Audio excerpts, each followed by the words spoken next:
Bonjour à tous, aujourd'hui je vais parler du jugement et du fait que les gens seront jugés conformément à leurs manières d'agir, leur conduite. Et je dois lire Ézéchiel 18, dont le titre est On récolte ce qu'on sème. La parole de l'Éternel m'a été adressée. Pourquoi dites-vous ce proverbe dans le territoire d'Israël? Ce sont les pères qui mangent des raisins verts et ce sont les enfants qui ont mal aux dents. Aussi vrai que je suis vivant, déclare le Seigneur, l'Éternel, vous n'aurez plus l'occasion de dire ce proverbe en Israël. En effet, toutes les vies m'appartiennent. La vie du Fils m'appartient aussi bien que celle du Père. Celui qui pêche, c'est celui qui mourra. L'homme qui est juste, c'est celui qui applique le droit et la justice. Il ne mange pas sur les montagnes et ne lève pas les yeux vers les idoles de la communauté d'Israël.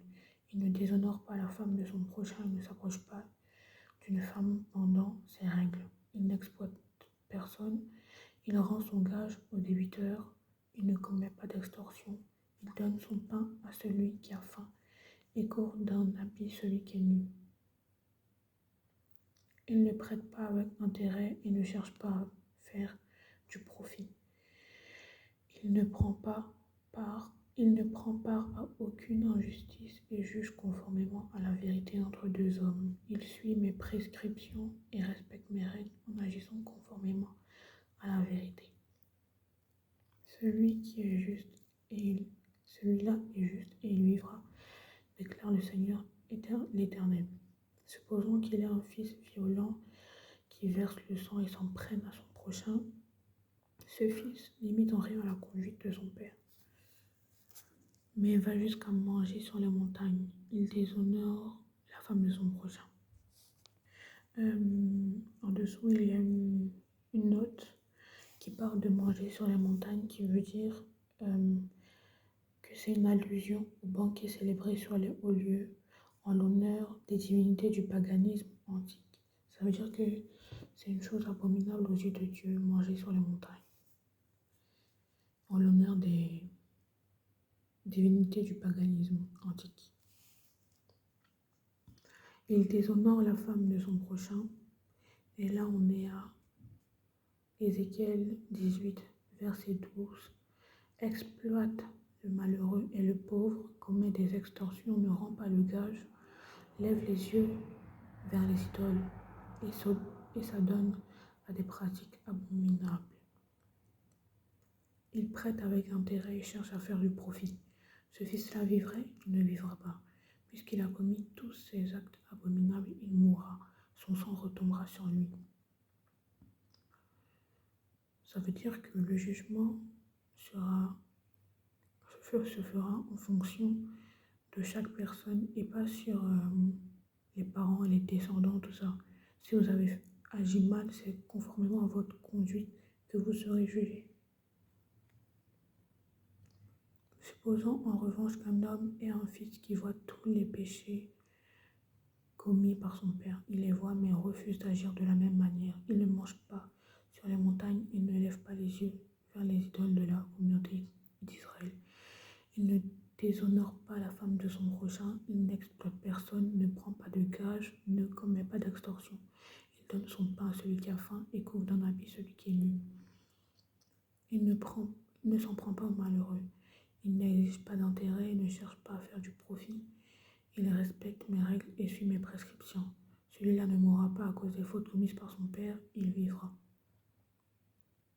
C'est son père qui a exploité les autres, qui a commis des extorsions envers un frère, qui a fait au milieu de son peuple ce qui n'est pas bien. C'est donc lui qui mourra à cause de ses propres fautes. Ézéchiel 18, verset 19. Vous dites, pourquoi le fils ne supportera-t-il pas les conséquences de la faute commise par son père? C'est que le fils a appliqué le droit et la justice. C'est qu'il a respecté et mis en pratique toutes mes prescriptions. Il vivra. Celui qui pêche, c'est celui qui mourra. C'est écrit là, au début du verset 20. Celui qui pêche, c'est celui qui mourra. Donc, si vous agissez mal aux yeux de l'Éternel, c'est conformément à votre conduite que vous serez jugés. Le fils ne supportera pas les conséquences de la faute commise par son père, et le père ne supportera pas les conséquences de la faute commise par son fils. Le juste sera préservé à cause de sa justice, et le méchant sera condamné à cause de sa méchanceté. Si le méchant renonce à tous les péchés qu'il a commis, s'il respecte toutes mes prescriptions et applique le droit et la justice, il vivra et ne mourra pas. Toutes les transgressions qu'il a commises seront oubliées. Il vivra grâce à la justice qu'il a pratiquée. Est-ce que je prends plaisir à voir le méchant mourir, déclare le Seigneur l'Éternel? N'est-ce pas plutôt à le voir changer de conduite et vivre? Si le juste renonce à sa justice et se met à commettre de l'injustice, s'il imite toutes les pratiques abominables et méchants, vivra-t-il? Tous ses actes de justice seront oubliés parce qu'il s'est livré à l'infidélité et au péché. À cause de cela, il mourra. Quand Dieu dit qu'il s'est livré à l'infidélité, c'est l'infidélité envers lui, parce que Dieu est notre mari à tous. Donc quand il dit l'infidélité, c'est qu'on se livre à l'infidélité envers lui. À cause de cela, il mourra. Vous dites, la manière d'agir du Seigneur n'est pas correcte. Écoutez donc, communauté d'Israël, est-ce que c'est ma manière d'agir qui n'est pas correcte? Ne serait-ce pas plutôt vos façons d'agir qui ne sont pas correctes? Si le juste renonce à sa justice, s'il se met à commettre l'injustice et meurt pour cela, c'est à cause de ses actes d'injustice qu'il mourra. Si le méchant renonce à ses actes de méchanceté, s'il se met à appliquer le droit et la justice, il sauvera sa vie. S'il ouvre les yeux et renonce à toutes les transgressions qu'il a commises, il vivra, il ne mourra pas. La communauté d'Israël dit, la manière d'agir du Seigneur n'est pas correcte. Est-ce que ce sont mes façons d'agir qui ne sont pas correctes, communauté d'Israël? Ne serait-ce pas plutôt vos façons d'agir qui ne sont pas correctes? C'est pourquoi je vous jugerai chacun en fonction de sa conduite.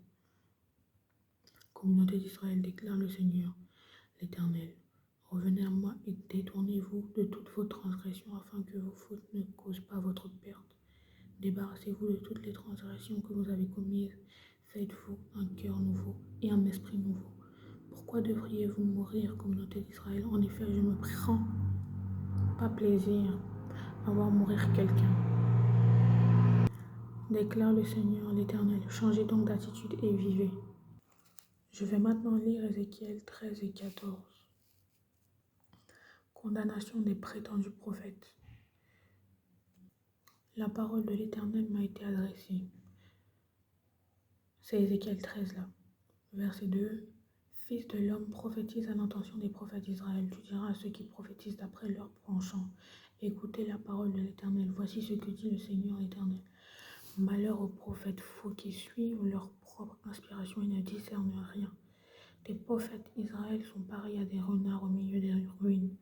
Vous n'êtes pas comptés, vous n'êtes pas montés devant les brèches. Vous n'avez pas construit de mur pour la communauté d'Israël afin de tenir ferme dans le combat le jour de l'Éternel. On sait tous que l'Éternel revient bientôt. Jésus revient bientôt. Bon, pour ceux qui ne savent pas, Jésus revient bientôt.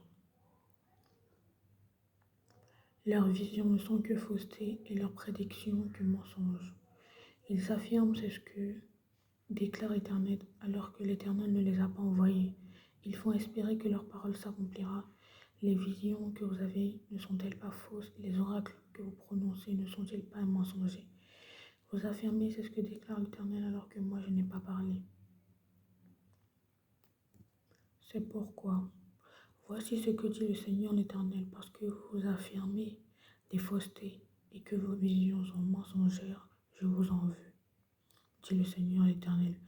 Ma main s'attaquera aux prophètes qui ont des fausses visions et prédisent des mensonges. Ils n'appartiendront pas au conseil de mon peuple. Ils ne seront pas inscrits dans le registre de la communauté d'Israël. Ils ne reviendront pas dans le pays d'Israël. Vous reconnaîtrez alors que je suis le Seigneur l'Éternel. Tout cela arrivera parce qu'ils égarent mon peuple en affirmant que tout va bien, alors que rien ne va. Mon peuple construit un muret et eux ils le couvrent de plâtre. Annonce à ceux qui le couvrent de plâtre qu'il s'écroulera. Une pluie torrentielle surviendra, vous, grêlons, vous tomberez, et la tempête éclatera. Une fois le mur écroulé, ne vous dira-t-on pas où est le plâtre dont vous l'avez couvert? C'est pourquoi, voici ce que dit le Seigneur l'Éternel. Dans ma fureur, je ferai éclater la tempête. Dans ma colère, une pluie torrentielle surviendra. Les grêlons tomberont avec fureur, avec la destruction pour objectif. J'abattrai le mur que vous avez couvert de plâtre. Je le jetterai par terre et ses fondations seront mises à nu. Jérusalem s'écroulera et vous disparaîtrez dans ses ruines. Vous reconnaîtrez alors que je suis l'Éternel. J'irai ainsi jusqu'au bout de ma fureur contre ce mur et contre ceux qui l'ont couvert de plâtre. Alors je vous dirai, plus de mur, plus de personnes pour le replâtrer, plus de prophètes d'Israël qui prophétisent à l'intention de Jérusalem, qui ont des visions affirmant que tout va bien alors que rien ne va, déclare le Seigneur l'Éternel. Quant à toi, fils de l'homme, tourne ton visage vers les filles de ton peuple qui prophétisent d'après leur penchant et prophétisent contre elles. Tu diras, voici ce que dit le Seigneur l'Éternel, malheur à celles qui cousent des coussinets pour tous les poignets et qui confectionnent des voiles de toute taille pour la tête, afin de prendre des personnes au piège. Pensez-vous pouvoir prendre au piège les membres de mon peuple et préserver votre propre vie? Vous me déshonorerez auprès de mon peuple. Vous me déshonorez auprès de mon peuple pour des poignées d'orge et des morceaux de pain, en faisant mourir ceux qui ne doivent pas mourir et en faisant vivre ceux qui ne doivent pas vivre. En effet, vous mentez à mon peuple et il croit à vos mensonges. C'est pourquoi voici ce que dit le Seigneur, l'Éternel. Je m'en prends à vos coussinets qui vous permettent de prendre des personnes au piège comme des oiseaux. Je les arracherai de vos bras et je laisserai partir les personnes dont vous cherchez à prendre l'âme au piège comme des oiseaux. J'arracherai aussi vos voiles et je délivrerai mon peuple de votre pouvoir. Ils ne seront plus une proie entre vos mains, vous reconnaîtrez alors que je suis l'Éternel. Vous découragez le juste par des mensonges alors que moi-même je ne l'ai pas attristé. Et vous encouragez le méchant, l'empêchant ainsi de renoncer à sa mauvaise conduite et de conserver la vie. C'est pourquoi vous n'aurez plus de fausses visions et vous ne transmettrez plus de prédictions. Je délivrerai mon peuple de votre pouvoir. Vous reconnaîtrez alors que je suis l'Éternel. Je vais maintenant lire Ézéchiel 14, rejet des idolâtres. Quelques-uns des anciens d'Israël sont arrivés auprès de moi et se sont assis devant moi. La parole de l'Éternel m'a leur été adressée. Fils de l'homme, ces gens-là portent leurs idoles sur leur cœur. Ils mettent juste devant eux ce qui les pousse à la faute. Vais-je donc me laisser consulter par eux? C'est pourquoi parle-leur, tu leur diras, voici ce que dit le Seigneur, l'Éternel, tout Israël qui porte ses idoles sur son cœur, tout Israélite qui porte ses idoles sur son cœur et place juste devant lui ce qui le pousse à la faute. S'il vient s'adresser au prophète, moi l'Éternel, je lui répondrai. S'il vient, quel que soit le nom de ses idoles, j'agirai de cette manière afin de toucher le cœur des Israélites qui se sont détournés de moi à cause de toutes leurs idoles. C'est pourquoi annonce à la communauté d'Israël, voici ce que dit le Seigneur d'Israël, le Seigneur l'Éternel. Revenez à moi et abandonnez vos idoles. Abandonnez toutes vos pratiques abominables. En effet, tout Israélite, tout étranger en séjour en Israël qui s'éloigne de moi, qui porte ses idoles dans son cœur et qui place juste devant lui ce qui le pousse à la faute. S'il vient s'adresser au prophète pour me consulter à travers lui, moi l'Éternel, je lui répondrai moi-même. Je me retournerai contre cet homme, je ferai de lui un signe, un sujet de proverbe, et je l'exclurai du milieu de mon peuple. Vous reconnaîtrez alors que je suis l'Éternel. Si le prophète se laisse séduire et prononce une parole, c'est moi l'Éternel qui aurais séduit ce prophète. Je déploierai ma puissance contre lui et je le ferai disparaître du milieu de mon peuple d'Israël. Ils supporteront ainsi les conséquences de leur faute. La peine du prophète sera pareille à la peine de celui qui le consulte, afin que la communauté d'Israël ne s'égare plus loin de moi et qu'elle ne se rende plus impure par toutes ses transgressions. Alors ils seront mon peuple et je serai leur Dieu, déclare le Seigneur l'Éternel. Maintenant on est à Ézéchiel 14, verset 12. Et le titre, c'est l'exemple des trois hommes justes. La parole de l'Éternel m'a été adressée. Fils de l'homme, si un pays pêche contre moi en se livrant à l'infidélité et que je déploie ma puissance contre lui, si je le prive du pain, lui envoie la famine et en élimine hommes et bêtes, s'il s'y trouve ces trois hommes, Noé, Daniel et Job, eux, eux auront la vie sauve à cause de leur justice, déclare le Seigneur l'Éternel. Si je fais parcourir le pays par des bêtes féroces qui le dépeuplent, s'il devient un endroit désert par où personne ne passe à côté à cause de ces bêtes, s'il s'y trouve ces trois hommes, aussi vrai que je suis vivant, déclare le Seigneur l'Éternel, ils ne sauveront ni fils ni fille, eux seuls seront sauvés, et le pays deviendra un endroit désert. Aussi je fais venir l'épée contre ce pays, si je dis que l'épée parcourt le pays, et que j'en élimine hommes et bêtes, s'il s'y trouve ces trois hommes, aussi vrai que je suis vivant, déclare le Seigneur l'Éternel, ils ne seront ni fils ni filles, mais eux seuls seront sauvés. Ou si j'envoie la peste dans ce pays, si je déverse ma fureur sur lui par la mortalité, pour en éliminer hommes et bêtes, et s'il s'y trouve Noé, Daniel et Jacob, pardon, Noé, Daniel et Job, aussi vrai que je suis vivant, déclare le Seigneur l'Éternel, ils ne sauront ni fils ni fille, eux ils sauront la vie, sauf à cause de leur justice. Oui, voici ce que dit le Seigneur l'Éternel, même si j'envoie contre Jérusalem mes quatre terribles instruments de jugement, l'épée, la famine, les bêtes féroces et la peste, pour en éliminer hommes et bêtes. Il y restera des rescapés, on en fera sortir des fils et des filles, ils sortiront pour aller vers vous, vous découvrirez ainsi leur conduite et leurs agissements, et vous serez consolés du malheur que je fais venir sur Jérusalem, de tout ce que je fais venir contre elle. Ils vous consoleront quand vous découvrirez leur conduite et leurs agissements, et vous reconnaîtrez que ce n'est pas sans raison que je traite cette ville comme je la traite, déclare le Seigneur l'Éternel. Bon, je vais maintenant lire Ésaïe 41. Puissance de Dieu et inconsistance des idoles. Il fait silence pour m'écouter, que les peuples renouvellent leur force, qu'ils s'avancent pour parler, approchons-nous ensemble pour le jugement, qui a fait surgir de l'Est celui que la justice appelle à sa suite, qui lui a livré des nations et soumis des rois, qui a transformé leurs épées en poussière et leurs arcs en fétus de paille qui s'envolent. Il s'est lancé à leur poursuite. Il circule en paix sur un sentier que ses pieds n'avaient jamais touché. Qui a accompli cela, qui l'a mis en œuvre? C'est celui qui a convoqué une génération dès le commencement. C'est moi, l'Éternel, qui suis le premier. Je serai encore le même avec les générations à venir. Les îles le voient et elles ont peur. Les extrémités de la terre tremblent. Ils s'approchent, ils viennent, ils s'aident mutuellement et chacun dit à son frère, courage.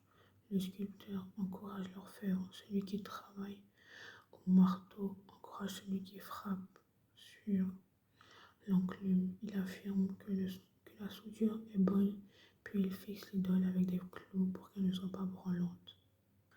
Mais toi, Israël, tu es mon serviteur, Jacob, tu es celui que j'ai choisi, le descendant de mon ami Abraham. Je t'ai pris aux extrémités de la terre, je t'ai appelé d'une région lointaine et t'ai dit, tu es mon serviteur, je t'ai choisi, ne te rejette pas. N'aie pas peur, car je suis moi-même avec toi. Ne promette pas des regards inquiets, car je suis ton Dieu, je te fortifie. Je viens à ton secours, je te soutiens par ma main droite, la main de la justice. Ils seront couverts de honte et humiliés. Tous ceux qui sont furieux contre toi, ils seront réduits à rien. Ils disparaîtront, ceux qui tentent un procès. Tu auras beau les chercher, tu ne les trouveras pas. Tu ne les trouveras plus. Ceux qui te combattaient, ils seront réduits à rien, réduits en néant. Ceux qui te faisaient la guerre. En effet, c'est moi, l'Éternel, ton Dieu, qui empoigne ta main droite et qui te dit, n'aie pas peur. Je viens moi-même à ton secours, n'aie pas peur, vermisseau de Jacob, faible reste d'Israël. Je viens à ton secours, déclare l'Éternel. Celui qui te rachète, c'est le Saint d'Israël. Je veux faire de toi un traîneau de battage, tout neuf garni de pointes. En fait, Il y aura un jugement, mais il y aura aussi une élévation. Et Dieu sera avec ceux qu'il a décidé d'élever et ceux qui ont décidé de marcher dans ses voies et sur le chemin que Dieu a décidé et a tracé pour eux. Tu écraseras, tu broieras les montagnes et tu rendras les collines semblables à la balle du blé. On est à Ésaïe 41:16, tu les secoueras et le vent les emportera. Un tourbillon les dispersera, mais toi, tu trouveras ta joie. Dans l'Éternel, tu feras ton sujet de fierté du Saint d'Israël. Les plus humbles et les plus pauvres cherchent de l'eau, mais il n'y en a pas, et leur langue est desséchée par la soif. Moi, l'Éternel, je répondrai à leurs prières. Moi, le Dieu d'Israël, je ne les abandonnerai pas. Je ferai jaillir des fleuves sur les collines et des sources au milieu des vallées. Je changerai le désert en étang et la terre aride en cours d'eau. Je ferai pousser dans le désert le cèdre, l'acacia, le myrte et l'olivier. Je placerai pêle-mêle dans la plaine aride le cyprès, l'orme et le buis. Je ne sais pas si on dit buis ou buis. Ils le verront et ainsi ils reconnaîtront, ils constateront et comprendront tous ensemble que c'est la main de l'Éternel qui a fait cela, que c'est le Saint d'Israël qui l'a créé. Plaidez votre cause, dit l'Éternel. Présentez des arguments pour votre défense, dit le roi de Jacob. Qu'il les présente, qu'il donne, qu'il nous révèle ce qui doit arriver. Quelle prédication avez-vous déjà faite? Révélez-le, nous y réfléchirons et saurons ainsi si elles se sont accomplies. Ou bien non, c'est nous l'avenir. Révélez ce qui arrivera plus tard. Nous reconnaîtrons alors que vous êtes des dieux. Faites seulement quelque chose, que ce soit bien ou mal, pour que nous le voyions et l'examinions ensemble. En réalité, vous êtes moins que rien et votre activité est plus que vide. C'est une erreur monstrueuse que de vous choisir. Je l'ai fait surgir du nord et il est venu depuis l'est. Il recourt à mon nom. Il écrase les gouverneurs comme de la boue, tout comme le potier piétine l'argile qu'il a révélée dès le début pour que nous le sachions. Longtemps à l'avance pour que nous puissions dire c'est juste. Personne ne l'a révélé, personne ne l'a annoncé, personne n'a entendu vos paroles. J'ai été le premier à dire à Sion, les voici, à donner à Jérusalem un messager de bonnes nouvelles. Je regarde, mais personne ne se présente, personne parmi eux qui puisse donner un avis et qui puisse répondre. Si je l'interroge, ils ne sont tous que tromperies, ils ne fabriquent que du vide. Leurs étoiles ne sont que du vent, c'est le désert. Ésaïe 43, Dieu le seul sauveur. Maintenant voici ce que dit l'Éternel, celui qui t'a créé Jacob, celui qui t'a façonné Israël. N'aie pas peur car je t'ai racheté. Je t'ai appelé par ton nom, tu m'appartiens. Si tu traverses de l'eau, je serai moi-même avec toi. Si tu traverses des fleuves, ils ne te submergeront pas. Si tu marches dans le feu, tu ne te brûleras pas. Et la flamme ne te fera pas de mal. En effet, je suis l'Éternel, ton Dieu, le Saint d'Israël, ton Sauveur. J'ai donné l'Égypte en rançon pour toi, l'Éthiopie et Saba à ta place. Tu es en train de dire à ceux qui ont lui comme refuge et à ceux qui l'ont comme guide.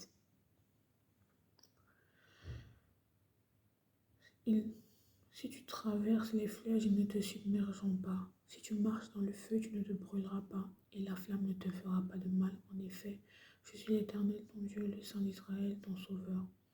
J'ai donné l'Égypte en rançon pour toi, l'Éthiopie et Saba à ta place, parce que tu as de la valeur à mes yeux, parce que tu as de l'importance et que je t'aime. Je donne des hommes à ta place, des peuples en échange de ta vie.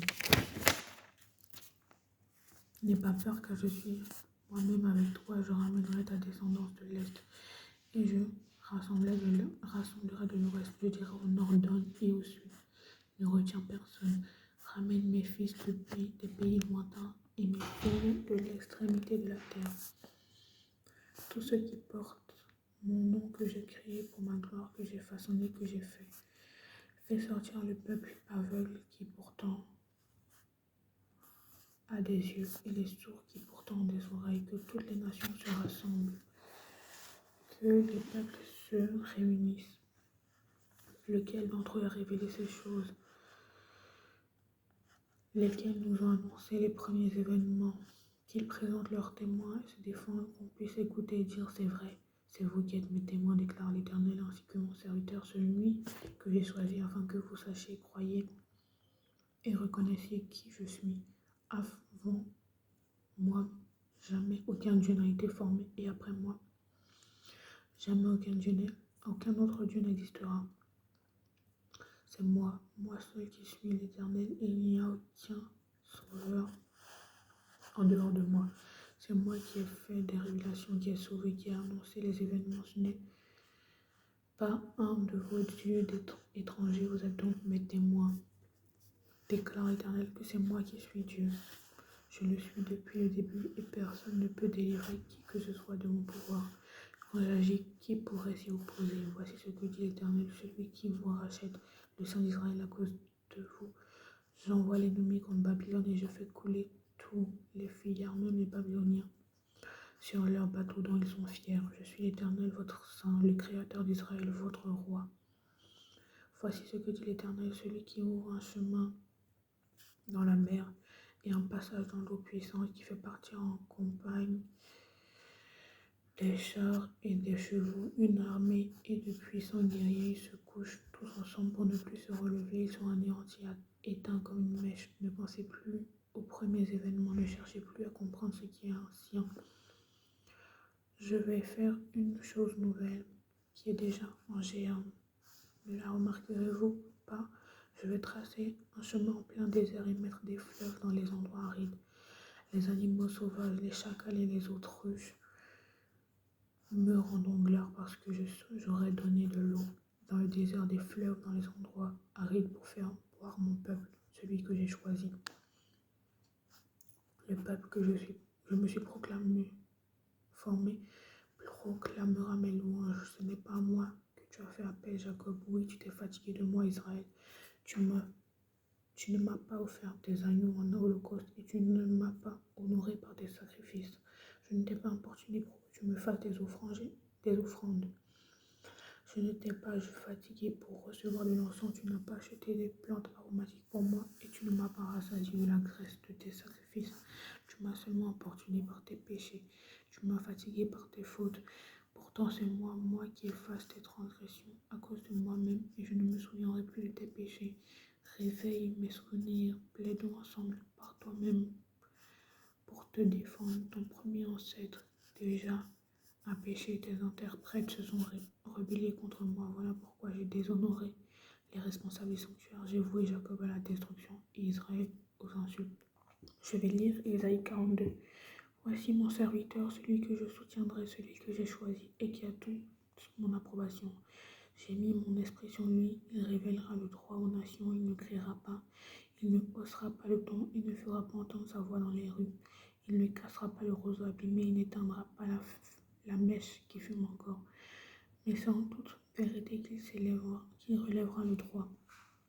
Il ne faiblira pas et ne se relâchera pas jusqu'à ce qu'il ait instauré le droit sur la terre. Les îles placeront leur attente dans sa loi. Voici ce que dit l'Éternel, le Dieu qui a créé le ciel et l'a déployé, qui a disposé la terre et tout ce qu'elle produit et lui donne la respiration à ceux qui la peuplent, le souffle à ceux qui marchent. Moi, l'Éternel, je t'ai appelé en toute justice et je te tiendrai fermement par la main. Je te garderai et je t'établirai pour que tu sois l'alliance du peuple, la lumière des nations, pour que tu ouvres les yeux des aveugles, pour que tu fasses sortir les détenus de prison et de leur cachot les habitants des ténèbres. Je suis l'Éternel, voilà quel est mon nom, et je ne donnerai pas ma gloire à un autre ni la louange qui m'est due aux sculptures sacrées. Les premiers événements se sont produits et je vous en révèle de nouveau. Avant qu'ils ne soient en germe, je vous les annonce. Chantez en cantique nouveau en l'honneur de l'Éternel. Chantez ses louanges depuis les extrémités de la terre, vous qui naviguez sur la mer et vous qui la remplissez. Îles et habitants des îles, que le désert et ces villes fassent entendre leur voix, ainsi que les villages occupés par Kédar. Que les habitants de Séla expriment leur allégresse, que du sommet des montagnes retentissent des cris de joie, qu'on donne gloire à l'Éternel et que, dans les îles, on proclame ses louanges. L'Éternel sort pareil un héros. Son zèle passionné le fait surgir comme un homme de guerre. Il pousse des cris de guerre. Il montre sa force contre ses ennemis. J'ai longtemps gardé le silence, je me suis retenu de parler, mais désormais je vais crier comme une femme en train d'accoucher. Je serai haletant et je soufflerai tout à la fois. Je dévasterai montagnes et collines et j'en ferai sécher toute la verdure. Je changerai les fleuves en îles et je mettrai les étangs à sec. Je ferai marcher les aveugles sur un chemin qu'ils ne connaissent pas. Je les conduirai par des sentiers qu'ils ignoraient. Je changerai les ténèbres en lumière.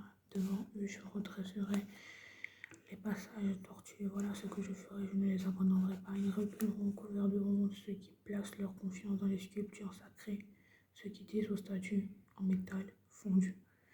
C'est vous qui êtes nos dieux. Encore une fois, le jugement imminent.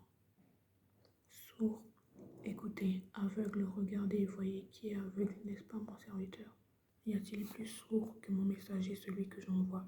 Y a-t-il plus aveugle que le bénéficiaire de mon alliance de paix? Plus aveugle que le serviteur de l'Éternel? Tu as vu beaucoup de choses, mais tu n'y as pas prêté attention. Il a ouvert les oreilles, mais il n'a rien entendu. L'Éternel a pris plaisir à cause de sa justice à rendre la loi grande et magnifique. Et c'est un peuple pillé, dépouillé. On les a tous enchaînés dans des trous, plongés dans des cachots. On les pille et personne ne les délivre. On les dépouille et personne ne leur donne de rendre ce qu'on leur a pris. Qui de vous prêtera l'oreille à cela? Qui se montrera attentif pour écouter l'avenir? Qui a livré Jacob au pillage et Israël au pillard? N'est-ce pas l'Éternel? C'est que nous avons péché contre lui. Ils n'ont pas voulu marcher dans ses voies. Ils n'ont pas écouté son enseignement. Alors il a déversé sur son peuple toute l'ardeur de sa colère, la violence de la guerre. Elle l'a embrasé de tous côtés, mais Israël n'a rien compris. Elle l'a incendié, mais il ne l'a pas pris à cœur. Je vais maintenant lire Ésaïe 4. Ce jour-là, 7 femmes s'empareront d'un seul homme en disant: nous mangerons notre propre pain et nous mettrons nos propres habits. Mais fais-nous seulement porter ton nom, enlève notre déshonneur. Purification et gloire d'Israël. À ce moment-là, le germe de l'Éternel sera splendide et glorieux, et le fruit du pays sera source de fierté et d'honneur pour les rescapés d'Israël, ceux qui subsisteront à Sion, ceux qui auront survécu à Jérusalem seront appelés saints, tous ceux qui seront inscrits pour la vie à Jérusalem. Cela arrivera lorsque le Seigneur aura lavé les souillures des filles de Sion et purifié Jérusalem du sang qui se trouve au milieu d'elle par le souffle du jugement et par le souffle de la destruction. L'Éternel fera alors apparaître sur toute l'étendue du mont Sion et sur ses lieux de réunion une nuée fumante pendant le jour et un feu de flamme éclatant pendant la nuit, car tout ce qui est glorieux sera abrité. Il y aura un abri pour donner de l'ombre contre la chaleur du jour et pour servir de refuge et de protection contre l'orage et la pluie. Je vais maintenant lire Ésaïe 5. Israël, vigne de l'Éternel, je veux chanter à mon ami le cantique de mon bien-aimé sur sa vigne. Mon bien-aimé avait une vigne sur un coteau fertile. Il a remué son sol, enlevé les pierres et y a mis des plants du premier choix. Il a construit une tour au milieu d'elle et y a installé aussi un pressoir, puis il a espéré qu'elle produirait des bons raisins, mais elle en a produit de mauvais. Et maintenant, habitants de Jérusalem et de Juda, je vous en prie, soyez juges entre ma vigne et moi. Qu'y avait-il encore à faire à ma vigne que je n'ai pas fait pour elle? Pourquoi, quand j'ai espéré qu'elle produirait de bons raisins, en a-t-elle produit de mauvais?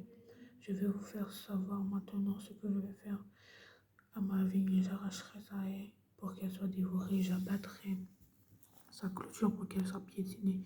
Je ferai d'elle un endroit saccagé. Elle ne sera plus taillée ni cultivée. Les ronces et les buissons épineux y pousseront, et je donnerai mes ordres aux nuages afin qu'ils ne laissent plus tomber la pluie sur elle.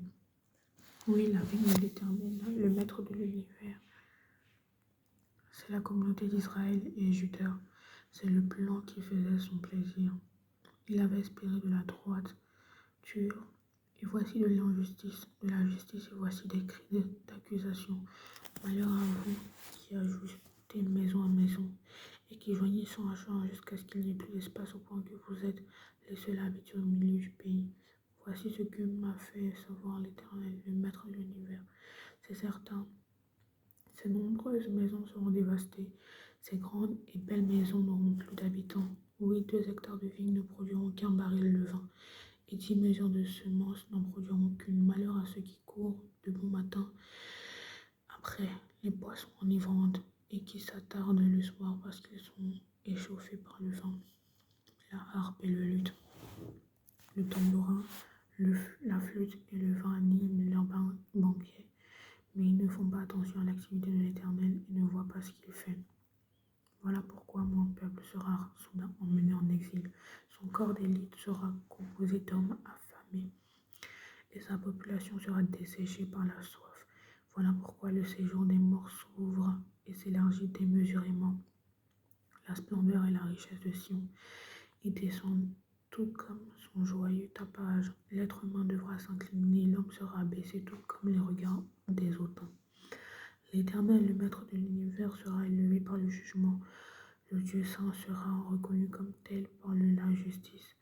Des agneaux brouteront là comme sur leur pâturage, et des étrangers dévoreront les décombres des ruines des riches.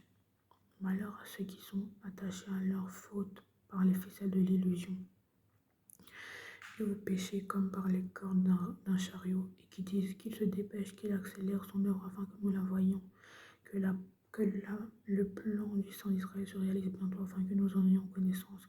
Malheur à ceux qui appellent le mal bien et le bien mal, qui changent les ténèbres en lumière et la lumière en ténèbres, qui changent l'amertume en douceur et la douceur en amertume. Malheur à ceux qui sont sages à leurs propres yeux et qui se croient intelligents.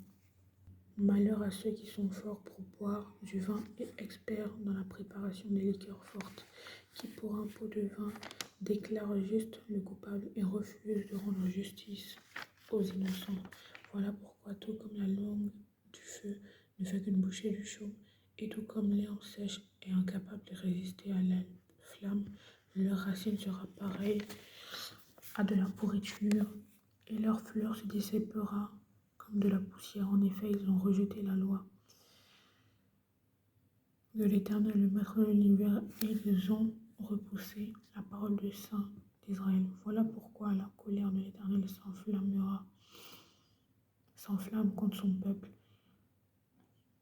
et il déploie sa puissance contre lui pour le frapper. Les montagnes tremblent et les cadavres sont comme des ordures au milieu des rues. Et malgré tout cela, sa colère ne s'est pas détournée et sa puissance est encore déployée. Il dresse un étendard pour les peuples lointains. Il insuffle d'une extrémité de la terre. Le voici qui arrive avec rapidité, légèreté chez lui. Personne n'est fatigué, personne ne trébuche, personne ne somnole ni ne dort. Aucun n'a sa ceinture détachée, ni la courroie de ses sandales cassée.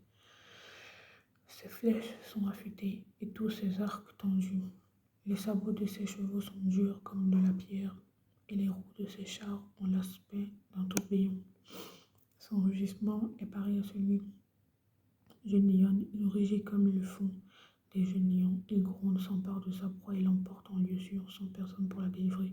Ce jour-là, on fera entendre contre lui un grondement pareil à celui d'une tempête sur la mer.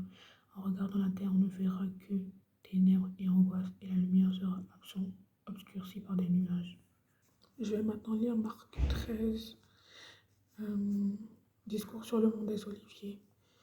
Lorsque Jésus sortit du temple, un de ses disciples lui dit : « Maître, on regarde quelle pierre et quelle construction. » Jésus lui répondit : « Vois-tu ces grandes constructions ? Il ne restera pas pierre sur pierre, tout sera détruit. » Puis il s'assit sur le mont des Oliviers, en face du temple.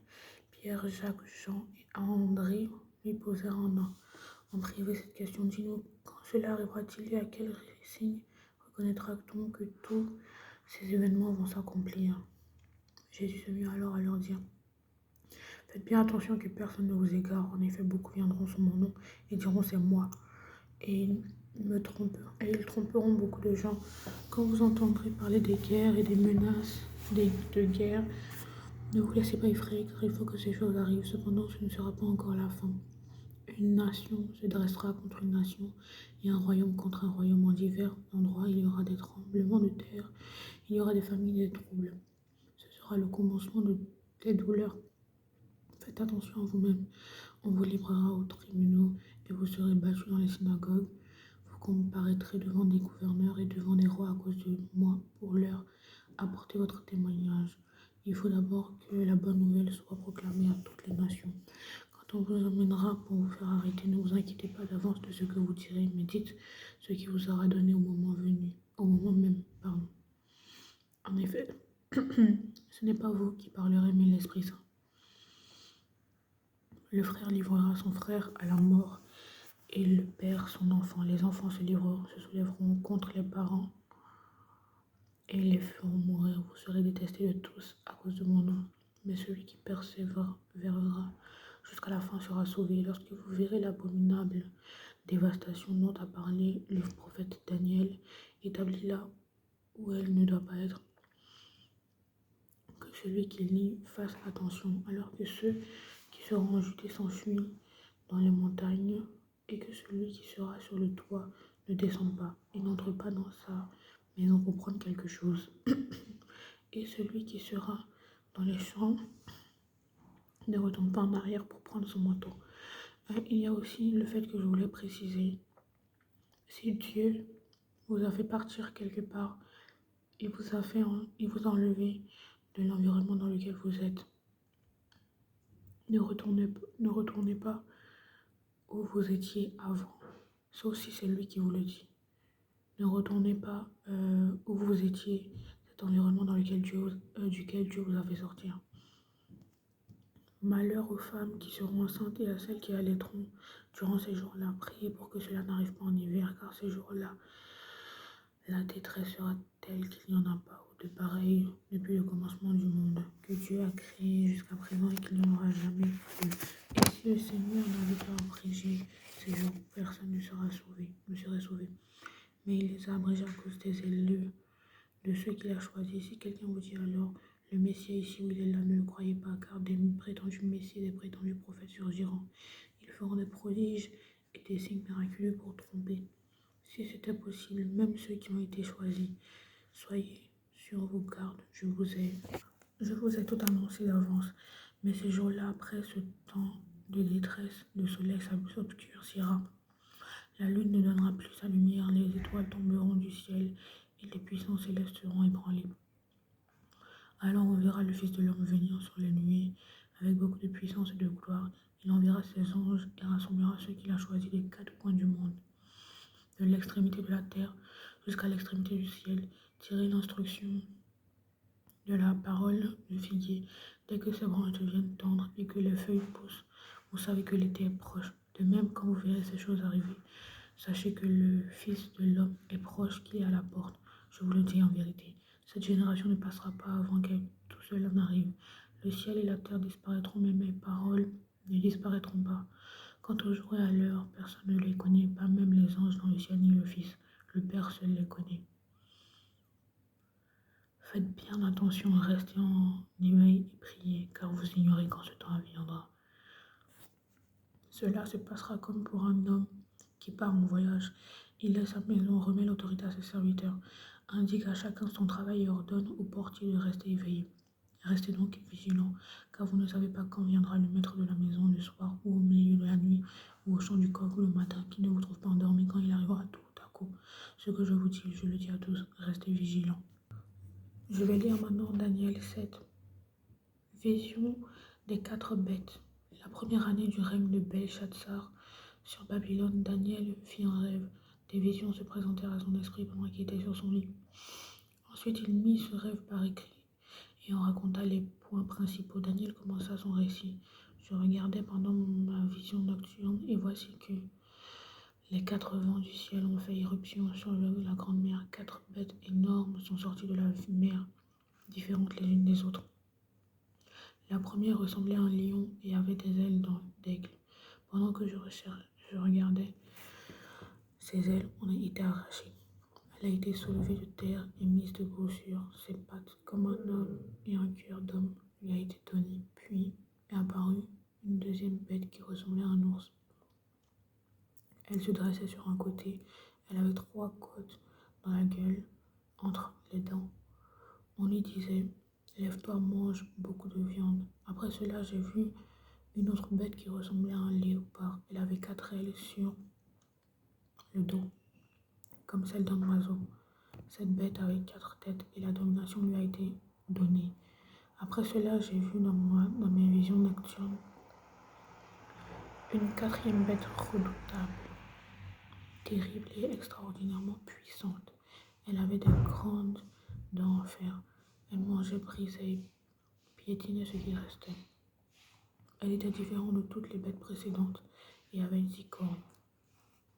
Je regardais les cornes et j'ai vu une autre petite corne sortir du milieu d'elle. 3 des premières cornes ont été arrachées devant elle. Sur cette corne, il y avait des yeux pareils à ceux d'un homme, et une bouche qui parlait avec arrogance. Pendant que je regardais, on a placé des trônes et l'ancien des jours s'est assis. Son vêtement était aussi blanc que la neige et les cheveux de sa tête pareils à de la laine pure. Son trône était des flammes et ses roues étaient un feu dévorant. Un fleuve de feu coulait et sortait de devant lui. Des dizaines de milliers le servaient et des centaines de millions se tenaient devant lui. Les juges se sont assis et des livres ont été ouverts. J'ai alors regardé à cause des paroles arrogantes que prononçait la corne. Pendant que je regardais, la bête a été tuée. Son corps a été détruit et livré au feu pour être brûlé. Les autres bêtes ont été dépouillées de leur pouvoir, mais une prolongation de vie leur a été accordée pour un certain temps. Pendant que je regardais dans mes visions nocturnes, quelqu'un qui ressemblait à un fils de l'homme est venu avec les nuées du ciel. Il s'est avancé vers l'ancien des jours et on l'a fait approcher de lui. On lui a donné la domination, la gloire et le règne. Et tous les peuples, les nations et les hommes de toutes langues l'ont servi. Sa domination est une domination éternelle qui ne cessera pas, et son royaume ne sera jamais détruit. Moi, Daniel, j'ai eu l'esprit troublé au plus profond de moi, et mes visions m'ont terrifié. Je me suis approché de l'un de ceux qui se tenaient debout et lui ai demandé de me révéler la vérité à propos de tout cela. Il m'a répondu en me faisant connaître l'explication. Ces 4 bêtes énormes, ce sont 4 rois qui surgiront de la terre. Cependant, les saints du Très-Haut recevront le royaume et ils le posséderont éternellement d'éternité en éternité. Ensuite, j'ai désiré savoir la vérité sur la 4e bête, celle qui était différente des autres, de toutes les autres, extrêmement terrible, qui avait des dents en fer et des ongles en bronze, qui mangeait, brisait, piétinait ce qu'il restait. J'ai aussi désiré savoir la vérité au sujet des 10 cornes qu'elle avait sur la tête, ainsi qu'au sujet de l'autre, celle qui était sortie au-devant de laquelle 3 étaient tombées, la corne qui avait des yeux et une bouche parlant avec arrogance et qui paraissait plus grande que les autres. J'ai vu cette corne faire la guerre aux saints et l'emporter sur eux jusqu'au moment où l'ancien des jours est venu faire justice au sein du Très-Haut. Le moment où les saints ont pris possession du royaume est alors arrivé. Voici ce qu'il m'a dit. La 4e bête, c'est un 4e royaume qui existera sur la terre, différent de tous les autres, de tous les royaumes. Il dévorera toute la terre, la piétinera et la brisera. Les 10 cornes, ce sont 10 rois qui surgiront de ce royaume. Un autre surgira après eux. Il sera différent des premiers et abaissera 3 rois. Par ses paroles, il s'opposera au Très-Haut. Il opprimera les saints du Très-Haut et projettera de changer le temps et la loi. Les saints seront livrés à son pouvoir pendant un temps, 2 temps et la moitié d'un temps. Puis le jugement viendra et on lui retirera sa domination. Elle sera définitivement détruite et anéantie. le royaume, la domination et la grandeur de tous les peuples. Les royaumes présents sur le ciel seront donnés au peuple descendu du Très-Haut. Son règne est un règne éternel et tous les dominateurs le serviront et l'obéiront. Ici prend fin le message. Moi, Daniel, j'ai été si terrifié par mes pensées que j'en ai changé de couleur. J'ai gardé cette parole dans mon cœur. Le jugement est imminent et il arrive bientôt. Dieu le répète encore et de plus en plus. C'est vraiment qu'il est plus proche et de plus en plus proche. Je vais lire 1 Samuel 15, 22. Samuel dit, l'Éternel trouve-t-il autant de plaisir dans les holocaustes et les sacrifices que dans l'obéissance à sa voix? Non, l'obéissance vaut mieux que les sacrifices et l'écoute attentive vaut mieux que les graisses des béliers. L'obéissance vaut mieux que les sacrifices. Soyons obéissants. Nous devons être obéissants envers Dieu et faire ce qu'il nous demande de faire. Nous devons revenir à lui. Ceux qui ne sont pas encore revenus à lui doivent revenir parce que sinon vous allez survivre. Vous allez vivre le jugement en fait. Dieu est un Dieu qui pardonne, un Dieu qui est amour. Cherchez-le pendant qu'il se laisse trouver et faites tout dans le but de l'avoir dans vos vies. Qu'il soit votre fondation, votre refuge. Parce que s'il n'est pas dans votre vie, si vous ne l'avez pas, si vous n'avez pas de relation avec lui, tout va s'effondrer dans vos vies et vous n'allez rien retrouver. Tant que vous ne revenez pas à Dieu, beaucoup de choses risquent de vous arriver et le jugement est imminent. Je vais vous dire au revoir et peut-être à bientôt. Quand Dieu me renverra pour dire certaines choses.